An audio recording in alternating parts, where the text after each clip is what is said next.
거부 형제 여러분, 반갑습니다. 올 여름이 유난히도 무더웠던 그러한 여름이었던 것 같습니다. 이제 올 무더웠던 여름도 지나가고 9월달 가을로 접어들었습니다. 그야말로 가을은 수행 기도를 하기 좋은 그러한 계절이죠. 경전도 있고 또한 불서도 읽기 좋은 그러한 계절입니다. 지난번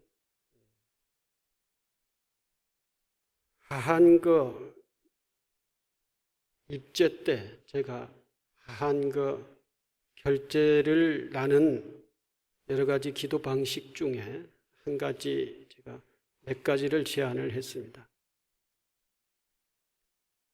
이번 하한거는 불서를 선택을 해서 읽어보는 그러한 안거 기도가 됐으면 좋겠다라고 하는 말씀을 또 드렸고, 경전을 선택을 해서 사경을 하는 것도 하나의 기도의 방법이다. 그리고 유명한 사찰은 아니라 하더라도 가족과 함께 사찰 7군데를 반드시 가족과 함께라고 그랬었죠. 가족과 함께 사찰 7군데를 순례를 했으면 좋겠다 그랬습니다. 가족과 함께 사찰 7군데를 순례를 하고 제안을 했던 것은 요즘 가족과 서로 여러 가지 이유에 의해서 대화가 없다라고 하는 그러한 상황에서 사찰 순례를 가족과 함께 1박 2일 정도 순례를 부처님 도량을 한다라고 하는 것은 그 순례하는 과정 속에서 가족과 소통도 하고, 이 가족과 소통이라고 하는 것이 요즘에는 매우 중요합니다. 그래서 소통이 되지 않는 상태에서 일어났던 여러 가지 부분을 부처님의 도량에 와서 함께 소통을 해서 문제를 해소시킨다는 것.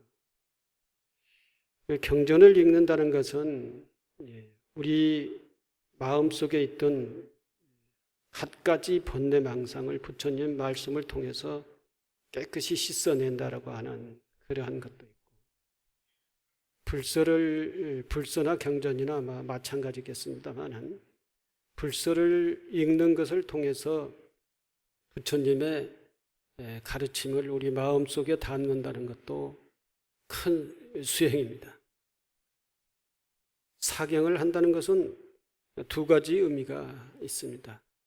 경전을 읽고 경전의 내용을 깊이 사유하면서 그 글을 직접, 그 경전 문구를 직접 사경을 한다는 것, 이것은 몸으로 마음으로 부처님의 가르침을 체득한다라고 하는 그러한 의미가 있습니다.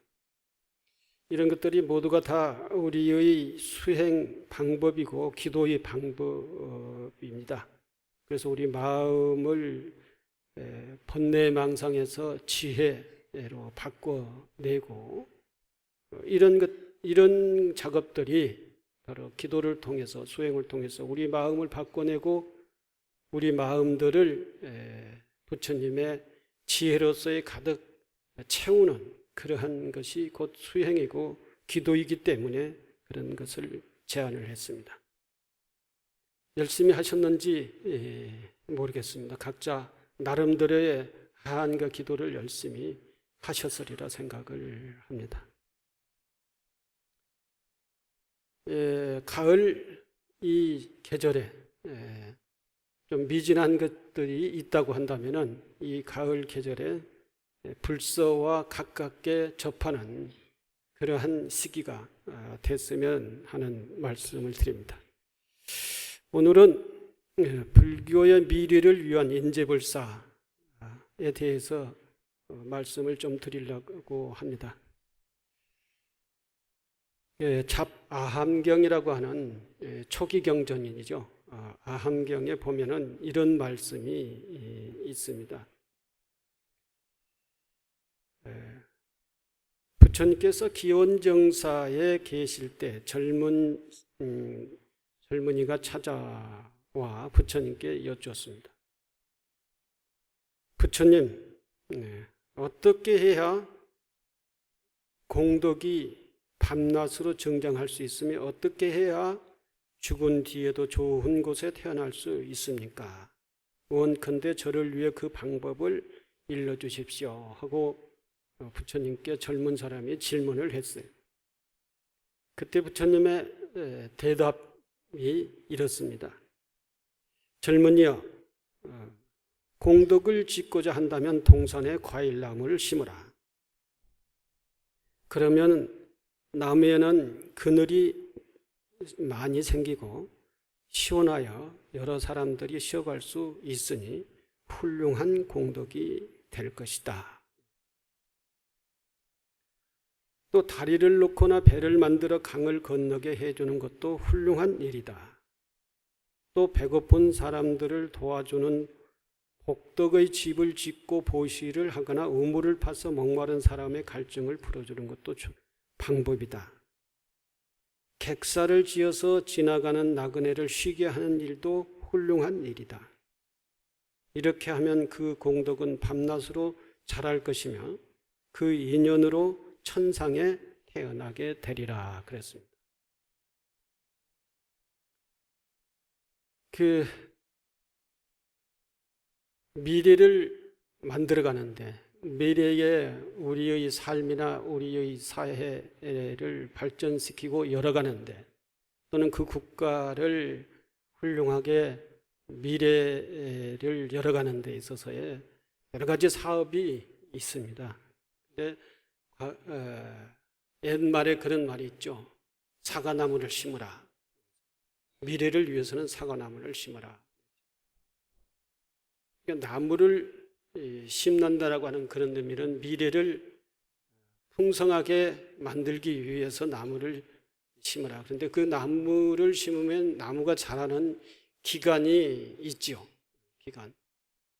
기간이 적어도 몇십 년은 될 겁니다. 나무가 자라서 큰 그늘을 만들고 나무가 자라서 과일을 열고 그래서 그 과일을 따기 위해서는 보통 10년 이상, 적어도 10년 이상은 시간이 걸릴 거예요. 미래에 적어도 10년 이상의 미래를 내다보면서 오늘을 준비를 해야 된다. 그런 얘기죠. 그렇게 되면 미래의 10년 후에는 과일을 따게 될 것이고 또 이제 나무가 여러 가지 역할을 하지 않습니까? 과일만을 제공하는 것이 아니라 목재도 제공을 하고 또 우리 생태계에 큰 생태의 그 생명이 존재할 수 있는 산소를 제공한다든지 그 밖에 뭐 이루 말할 수 없는 산사태가 무너지지 않게끔 역할을 한다든지 또는 물을 제공한다든지 이런 역할이 많습니다. 요즘은 이제 주로 산중사찰이 해야 될 일이 뭐냐? 이 산중사찰이 해야 될 일들이 템플스테이 또는 이런 그 문화적인 프로그램도 많이 있습니다만은 요즘은 산을 많이 가지고 있는 산중사찰이 해야 될 일들이 주로 이제 생태 운동을 해야 된다. 그래서 이제 나무를 심어야 된다. 나무도 그냥 요즘 아무 나무나 갖다가 심는 게 아니라 물을 많이 흡수해 가지고 있는 가지는 그런 나무를 심어야 된다고. 그 나무 종류가 있다고 합니다. 비가 올 때는 물을 많이 흡수했다가 나중에 가물면은 이렇게 물을 천천히 계곡으로 흘러보내주는 그러한 역할을 하는 나무가 있다고, 개발되고 있다고 그래요. 그래서 우리나라는 미래에 물 부족 국가라고 이렇게 규정되어 있습니다. 요즘도 물이 굉장히 풍부하지는 않지요. 옛날에 1인당 물 소비량이라고 하는 거하고 지금의 1인당 물 소비량이라는 것은 엄청난 차이가 있죠. 지금 엄청나게 많이 물을 1인당 소비를 하고 있습니다. 옛날에 저 어렸을 때만 해도 어렸을 때 정기적으로 목욕을 했다라는 생각이 없어요. 1년에 한두 번, 여름에 저수지에 가가지고 맥 감는 거, 이런 생각밖에 없고, 집에서 물 대표가지고 목욕을 했다, 이런 생각이 전혀 없습니다. 목욕 안 하고 살았어요. 근데 요즘은 어떻습니까? 특히 도시인들 같은 경우는 매일 샤워를 하면 매일.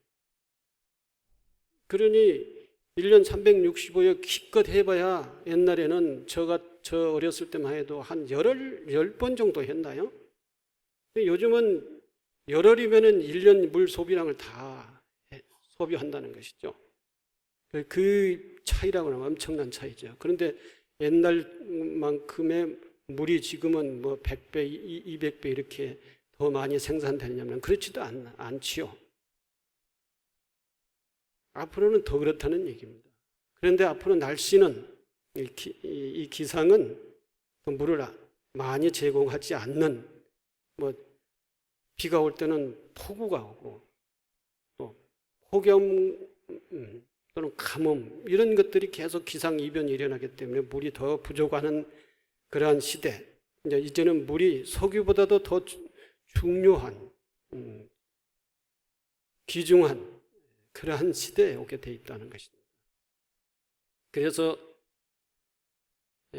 무엇보다도 중요한 것은 물에 대한 소중함, 물에 대한 이런 그 대비, 그것이 앞으로 우리 한반도에는 매우 중요한 것입니다. 그래서 지금부터 산중사찰은 그런 수분을 많이 함량을 하고 있는 그러한 나무들을 많이 심어야 된다. 그래서 미래의 모든 중생들에게 그 물을 제공할 수 있는 역할을 산중사찰이 지금부터 준비를 해야 된다. 이런 얘기가 지금 계속적으로 얘기가 되고 있습니다.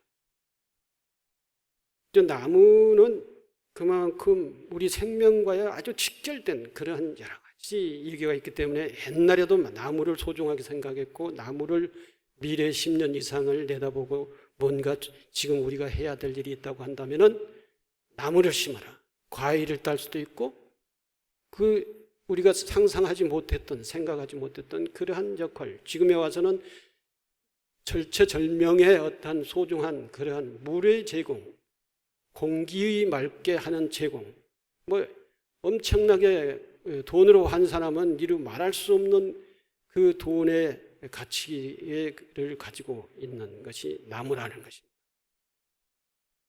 부처님께서도 아마 단순하게 그늘을 제공하는 나무, 그런, 더군다나 인도는 열사의 땅이기 때문에 이 시원함과 그늘 제공 또는 물, 이런 것들이 굉장히 소중했을 거예요. 그래서 나무가 인도에서도 굉장히 소중했기 때문에 공덕을 지으려면 나무를 심어라. 나무를 심으면 모든 사람들에게 시원하게 덥지 않게 해줄 수 있는 그러한 자비를 베푸는 일이다 라고 했어요.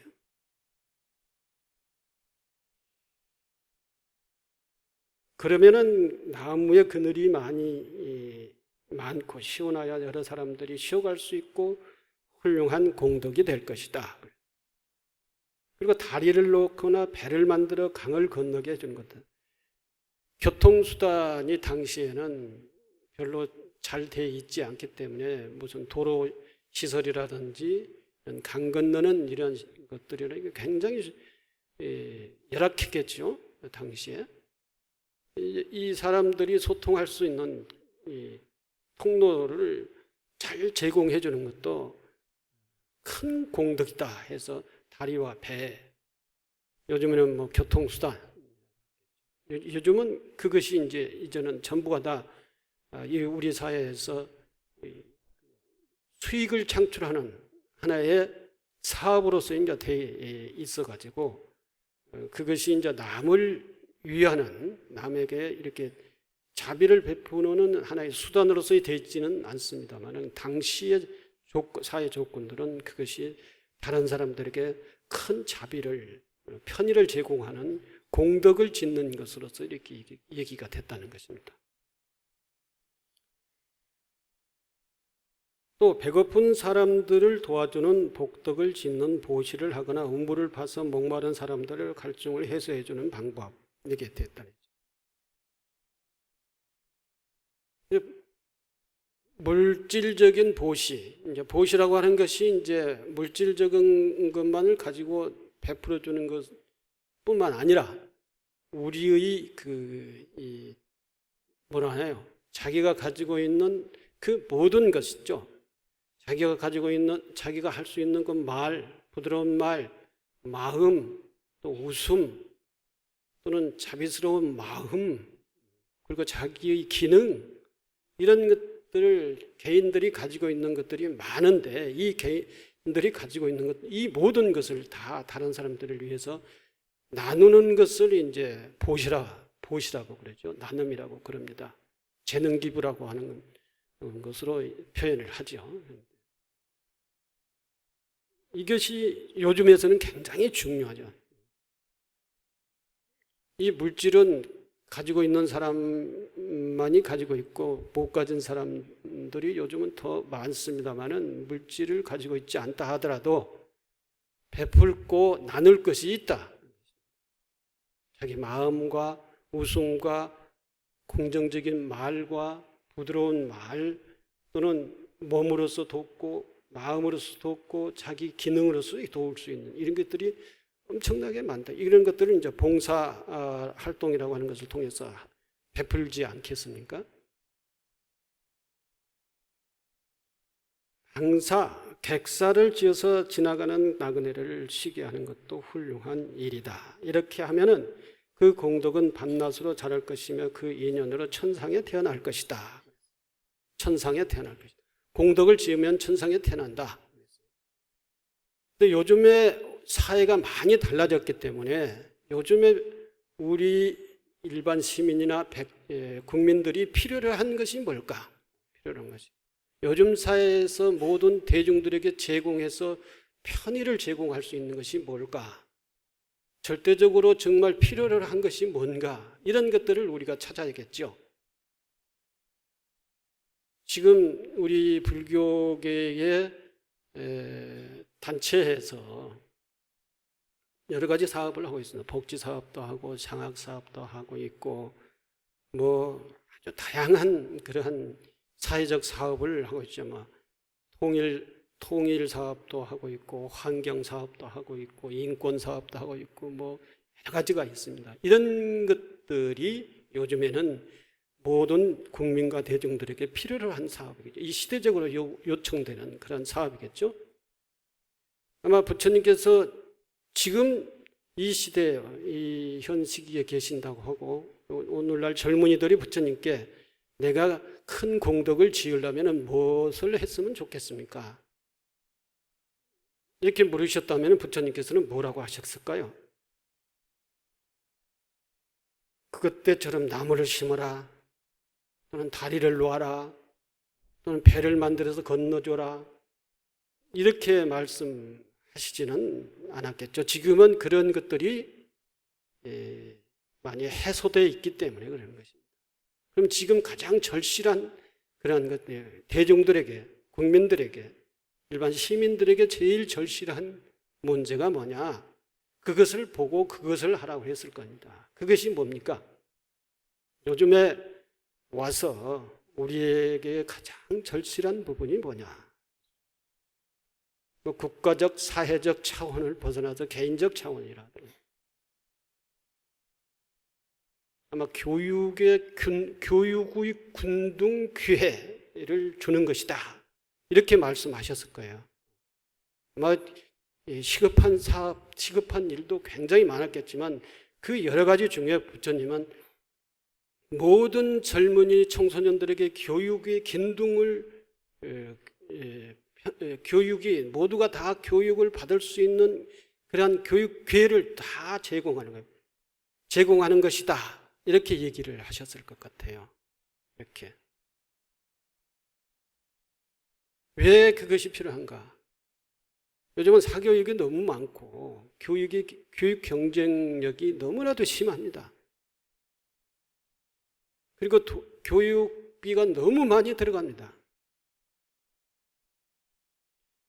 옛날보다는 교육시설, 교육 무슨 그 제도 이런 것들이 잘 돼 있다고 하지만 사실 거기 들어가 가지고 교육을 받으려면은 교육비가 너무 많이 들어가요. 그래서 돈이 아니면은 공부를 할 수가 없고 돈이 있는 사람이 아니면은 훌륭한 대학을 갈 수가 없는 그런 교육의 기회가 균등하게 제공되지 않기 때문에 돈을 투자를 해야만이 교육을 받을 수 훌륭하리라 했다. 뭐 좋은 대학에 갈 수 있는 교육을 받을 수밖에 없기 때문에 그러는 거죠. 그래서 돈이 없는 사람은 좋은 대학을 갈 수가 없는 그러한 상태가 돼 있어요, 지금. 물론 개인이 열심히 공부를 하면 지금 현재의 제도 교육으로서의 공부를 열심히 하면 갈 수는 있습니다만 그러나 더 다른 과외 교육이라든지 이러한 것들을 받지 않으면 갈 수가 없어요. 좋아요. 여기까지도 좋다고 합니다. 하지만 더 이 교육 기회까지 동참하지 못한 사람들이 있습니다. 가정이 경제적 형편이 너무나도 열악해서 제도 교육 받는 데 있어서도 뭐 일반 제도 교육은 초등학교, 중학교, 고등학교는 뭐 거의 이제 다 갈 수가 의무 교육이기 때문에 갈 수가 있다고 생각을 해요. 이 대학 가는 데 있어서는 아주 극심한 차별이라고 할까요? 돈이 많이 들어가는 거예요.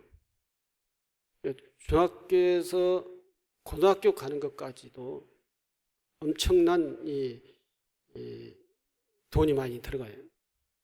좋은 고등학교 들어가야 거기서 좋은 대학을 갈 수가 있는 것이죠. 빨리는 초등학교에서부터 과외 공부를 해야만이 되는 거예요. 사교육비가 들어가야 되는 거예요. 근데 그것도 사교육비를 투자해가지고 하는 사람까지도 뭐 그래도 이제 좀 괜찮은데 이 제도 교육을 받는 데 있어서도 너무나도 어려운 사람들이 많이 있다는 것입니다. 이런 사람들은 우리는 생각을 해야 된다는 것이죠. 그리고 또 조금만 기회를 주면은, 조금만 지원을 해주면은 그 공부 중에서도 아주 훌륭한 학문을 열심히 공부할 수 있는데 이게 조금 이 지원이 안 돼가지고 하지 못하는 그런 학생들이 굉장히 많다는 것입니다. 이런 학생들을 우리는 생각을 해야 된다. 그래서 2009년도부터 저희들이 장학회를 조직을 해서 장학 사업을 하고 있습니다. 이 장학 사업 초기에는 생활이 엄청 어려운 사람들, 그래서 공부를 할 수가 없는 사람들 또는 공부하기가 힘든 사람들, 이런 사람들을 중심적으로 학비를 지원을 했었죠. 중학교, 고등학교, 대학생, 대학원생까지. 지금 그렇게 해서 계속 지원을 해서 지금 현재 약 300명 정도, 대학교 1학년 때 지원을 하면 대학교 졸업할 때까지 계속 지원을 하니까요. 뭐 9년 9년, 10년, 1, 2, 3, 4, 5, 6, 7년째입니다. 7년째. 7년째 300명 정도에게 장학금을 지원을 해서 그 사람들이 혜택을 받아서 공부를 했습니다. 열심히 했는지 성적을 많이 했는지는 그것은 저희들이 아직 스크린을 해보지는 못했습니다만 어쨌든 그 학생들이 저희들에게 장학금을 지급을 받아서 큰 도움을 받고 학업을 진행을 했고, 어떤 사람은 박사 학위를 받은 사람이 있고 석사 학위를 받은 사람이 있고 대학을 무난히 졸업한 학생들도 있습니다. 이러한 부분을 저희들이 지금 현재 사업을 하고 있는데, 여러분들한테 오늘은 특별하게 이 내용만을 말씀을 드리고 장학 지원 사업에 동참을 해달라고 하는 그 말씀을 드리기 위해서 마음 먹고 나왔습니다. 제가 사실 이거 다 있죠. 다 주보 사이에 끼워 넣으라고 제가 그랬었는데, 그 제일 뒷페이지 보면은 장학회 후원 자동 이체 신청서라고 있어요. 조금 법회 중간에 이 말씀을 드려서 죄송하게 생각을 하면서 여기를 다 오늘 신청을 해달라고 합니다. 그래서 지금부터 쓰기 시작을, 볼펜이 없으세요? 볼펜이 없으시면은 가방에 이걸 넣어뒀다가 절 일주문을 나가기 전에 현관에서 전부 다 신청을 받습니다. 다 써주시고요. 그리고 한 가지 안내를 드릴 것은 이게 펴보면은 후원 방법이라고 하는 것이 있어요. 후원 방법에 1구자 이상. 근데 1구자는 5,000원입니다. 5,000원. 그러니까 한 구자 이상이에요. 그러니까 한 구자만 하셔도 되고, 2구자 하려면 10,000원을 내면 되고, 5만 원을 내려면 10구자를 하면 되는 것이죠. 그러니까 1구자 5,000원이라 했다고 딱 1구자만 하고 많은 그런 경우는 좀 이제 힘드신 분들은, 경제적으로 여유가 없으신 분들은 안 하셔도 어쩔 수 없지만, 그래도 한 달에 5,000원 정도를 내가 전략할 수 있다 하신 분들은 전부 다 1구자 이상씩은 해주시기를 바랍니다. 오늘 여기 한 몇백 명 참석을 했죠? 한 700명? 네? 700명 정도는, 아니, 하고 계시는 분들도 한 300명 정도 돼요. 그러니까 적어도 400명 정도는 이 신청서가 나와야 100% 동참을 하는 것이 되겠습니다. 이거를 부탁을 드립니다. 여기에 쓸 줄 모르는 사람은, 쓸 줄 모르는 보살님들은 이 뒤에다가 뭘 쓰시냐면은 예금주 누구누구 쓰시고, 그 다음에 핸드폰 번호 있죠? 가지고 다니시는, 요즘 다 핸드폰 가지고 다니시죠? 핸드폰 전화번호를 써주세요. 아니면 집 전화번호를 써주시고, 그러니까 이름은 반명히 써주셔야 되고 전화번호를 써주세요. 그리고 선택을 하십시오. 얼마를 하겠다, 한 달에. 이체 금액 1개월 했는데 얼마를 하겠다, 1개월에 얼마를 하겠다, 5,000원이냐 10,000원이냐 1,000원이냐 이렇게 해주시면 돼요. 1,000원도 좋습니다. 1,000원도 한 달에 1,000원도 좋아요. 할 수 있으니까 다 써주시라는 거죠. 이렇게 써주시면은 저희들이 전화를 걸어서 주민등록번호도 물을 것이고 은행 계좌번호도 물을 것이고 다 물으면 그때 대답해 주시면 돼요. 집에 가가지고 알아가지고 계시다가. 근데 쓸 줄 아는 사람이 그렇게 써놓고 나 집에 가서 전화 안 받으면 안 되는 것이죠. 네. 이걸 말씀을 드리고요. 제가 얘기하다가 나중에 얘기해야지 하고 나중에 그냥 얘기 않고 그냥 내려가서 중간에 미리서 말씀을 하고 얘기를 계속 진행을 하도록 하겠습니다.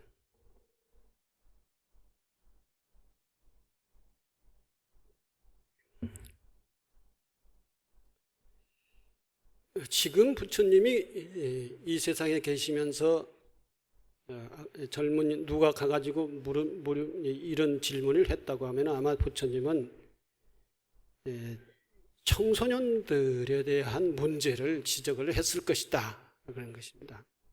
청소년들은 요즘 먹고 굶어 죽는 그런 시대는 아니니까 이제는 교육을 받아야 된다. 교육은 누구든지 공평하게 그 기회가 제공이 돼야 된다는 것이죠. 그러나 지금 현재 우리 가정 형편상 공평하게 그 제공을 그 교육 기회를 받을 수가 없는 그런 상황이 돼 있다는 것입니다. 그래서 그런 그 소외된 교육 균등의 기회에 소외된 이런 사람들을 우리는 도와야 된다.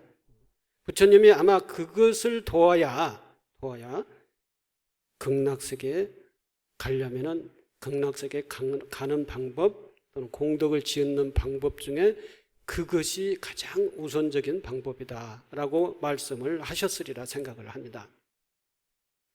그리고 또 그 다음에 우리 사회에서 우리나라에서 제일 시급한 모든 대중 모든 국민이 균등하게 정말로 큰 공덕을 받을 수 있는 시급한 문제 해결의 방법은 뭐냐 하고 부처님께서는 말씀을 하셨을 거예요. 그게 뭐냐? 뭘까요?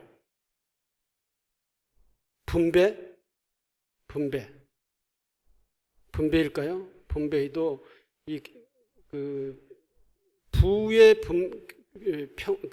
균등하게 분배하는 문제도 우리나라의 시급한 하나의 해결 과제입니다. 해결 과제.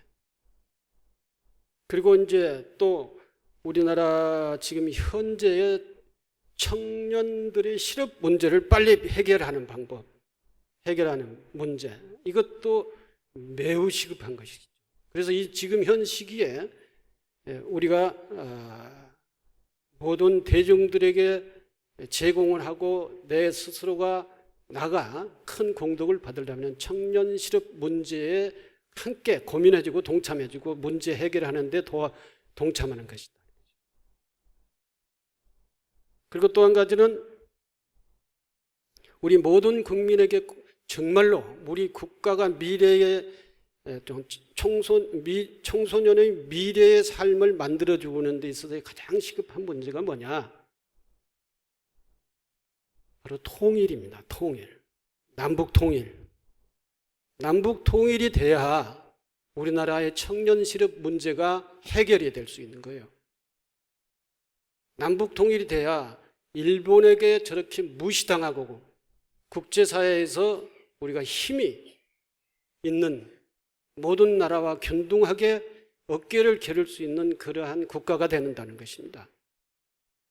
남북 통일이 되면은 중국이 우리나라를 지금도 뭐 박근혜 대통령이 가가지고 아주 국빈 대접을 받고 이렇게 했다고 하는데 남북 통일이 되면 더 달라집니다. 더 달라져요. 남북 통일이 되면은 이 세계 어떠한 나라와가 또 이 견주어서 우리나라가 뒤처질 나라가 아니에요. 기술력이라든지 지혜, 이 사람들의 능력이라든지 모든 면에 봐가지고 세계의 제1의 나라가 될 수가 있습니다. 그러니까 이 남북이 분단돼서 맨날 이 군사비가 엄청나게 30조 이상씩 군사비가 지원이 되지 않습니까? 30조 이상씩 군사비가 지원이 되는 그 30조의 돈을 남북 통일이 되면은 군사비 지출은 한 15조 정도밖에 안 될 것이고, 그리고 한 15조라고 하는 돈은 뭐냐? 교육 기회를 균등하게 참여하지 못한 사람들에게 교육비 지원이 될 것이고, 그리고 노인 문제에 대한 노인 복지의 이 복지비로서의 약 10억 정도가 지출이 되면은 10조 정도가 지출이 되면 우리 늙음을 걱정하지 않아도 됩니다. 늙음을 우리가 늙고 난 이후에 우리 삶을 걱정하지 않아도 돼요. 남북 통일이 되면 이 문제가 해결이 된다는 것입니다. 그런데 이 문제만이 해결되는 게 아니라 우리 경제가 완전히 달라지고 우리 일자리가 달라진다는 것입니다. 그리고 임금이 달라져요. 임금이. 지금 북한은 개성공단에서 임금을 얼마나 받는 줄 아시죠? 한 달 임금 100만 원이 안 돼요. 50만 원 정도밖에 안 돼요. 한 달 임금. 모르겠어요. 정확하게는 제가 잘 모르겠는데, 예? 더 적답니다. 10만 원? 막 50만 원, 50% 떼가지고 잘라가지고 25만 원 받는다고 합시다. 지금 우리는 최저임금이 얼마예요? 150만 원 넘습니다. 150만, 최저임금이 150만 원이 넘어요. 근데 거기에 몇 프로예요?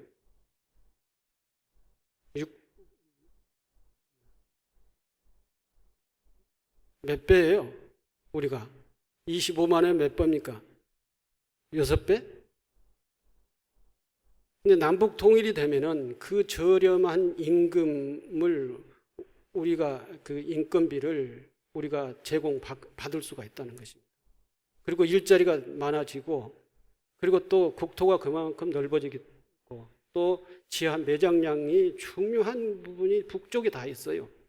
이런 것들을 세수하게 설명하지 않더라도 통일이 되면은 단적으로 국방비가 30조가 15조만 지출해요. 그래도 이제 뭐 중국하고 국방비 써야 되니까 15조 정도밖에 안 되고 15조는 교육비, 노후 복지 기금으로 쓰면은 된다는 겁니다. 우리 문제가 해결이 되는 거예요. 해결.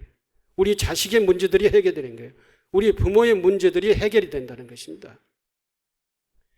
부처님이 이 말씀을 안 하셨겠어요? 안 하시겠어요? 지금 분단된 상태에서 엄청나게 남남 갈등, 계층 갈등, 이 갈등의 문제에서 이 갈등에 지출되는 돈만 해도 200조가 넘는다는 거예요. 1년에 200조, 우리 1년 예산이 얼마입니까? 330조인가요? 1년에 3분의 2를 갈등 해소비에 지출이 된다는 거죠. 물론 국비가 지출되는 것은 아니지만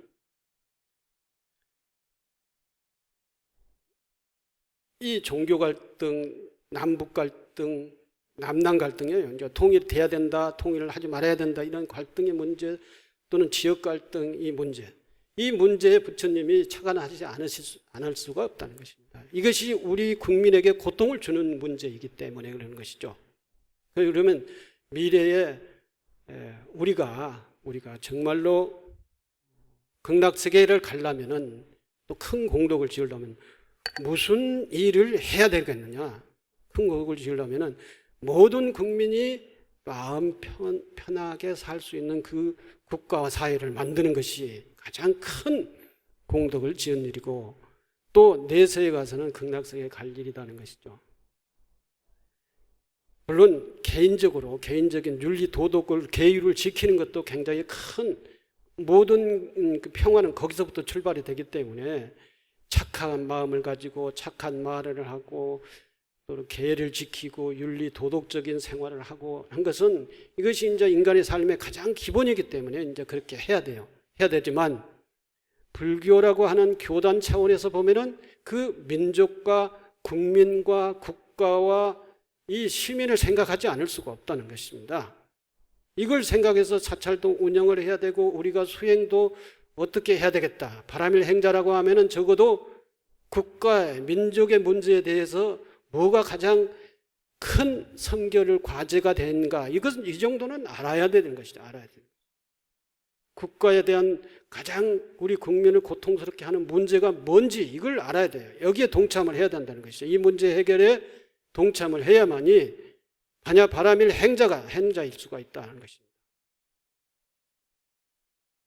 내가 계율을 하나 더 지키고 더 도덕적으로 살고 착한 마음, 긍정적인 생각, 긍정적인 말, 이것은 기본이고 이건 기본이다. 근데 이것도 절절매는 상황 속에서는 이 반야 바라밀 행자라고 할 수가 있겠느냐? 이 불광불자라고 할 수가 있겠느냐? 이것입니다. 이 불광불자가 되려면은 적어도 국가를 생각하고 민족을 생각하고 청년을 생각하고 노인을 생각하는, 고민하는 그런 사람이 된다. 그런 사람이 부모에게 효도하고 그런 사람이 국가의 미래에 대해서 생각할 줄 아는 큰 지도자가 될 수 있다는 것입니다. 큰 지도자. 이 개개인의 불자도 그렇게 해야 되는데 이 불광사는 어떻게 해야 되겠는가? 적어도 불광불자라면은 이런 국민의 평화의 운동은 동참해야 되고 갈등 문제 해결을 하는데 동참을 해야 되고 민족 통일을 하는데 동참을 해야 된다는 것입니다. 그래야 큰 사람이지 않겠어요? 그래야 부처님 같은 보살 같은 사람이지 않겠느냐 하는 것입니다. 오늘의 이 아한경의 말씀은 그 시대에 부처님께서 이렇게 말씀하셨지만 지금 우리 시대에 부처님께서 말씀하신다면은 바로 지금 조금 전에 말씀드렸던 그런 말씀을 하시지 않았을까? 그래서 부처님이 지금 현재 가장 평화로운 세계에서 가장 평화로운 성인이 평화주의자 성인이 되지 않았을까? 프란치스코, 다라이라마, 틱나탄 스님 이렇게 다 합해놓은 그런 큰 성인이 됐겠죠. 부처님 말씀이라고 한다면은 어느 국제기구에서도 거역할 수 없는 그러한 말씀으로서의 위력을 갖고 있었겠죠. 세계 인류에게 그러한 가르침을 주시는 그런 말씀을 하셨을 것이다. 지금에 와서 우물 파라, 나무 심어라, 배를 짜서 건너게 해라 이런 말씀이 아니라 요즘에 엄청난 국가에 서로 전쟁을 하면서 사람이 죽고 지금 그 독재를 하는 그 아프리카의 나라의 국민들이 전부가 다 이렇게 그 나라에서 못 살겠다고 이제 뭐라고 합니까? 난민이 돼가지고 유럽으로 가려고 저렇게 하다가 이 바다를 건너오면서 배가 엎어지기도 하고 해가지고 애가 거기서 죽은 애가 어머니가 이렇게 떠밀려가지고 어디입니까? 그 지중해 해안가로 시체가 떠밀려 오고 가다가 무슨 추럭 이렇게 딱 닫아버리면 공기가 통하지도 않는 그런 추럭에다 딱 이 잠궈가지고 유럽으로 가다가 거기서 손막혀서 집단적으로 죽는 그런 상황이 생기지 않습니까? 이게 얼마나 지금 현재 지구상에 어려운 사람 목숨이 개미 목숨만 또 못하는 그렇게 취급받는 상황이 됐다는 것입니다. 이 문제에 부처님께서 말씀하시지 않았겠느냐 이거죠. 이 문제. 근데 보세요. 우리나라가 그 문제에 신경을 쓰고 있는지, 우리나라 지도자가 그 문제에 언급을 하는 것인지, 우리나라의 가장 각 종단의 대표자가 그 문제를 대해서 사회적으로 언급하고 있는 것인지, 걱정하고 있는 것인지, 우리 종종 스님이 그 문제에 인식이라고 할까요? 총무원장이 그것에 대해서 뭔가 고민을 하고 있을까요?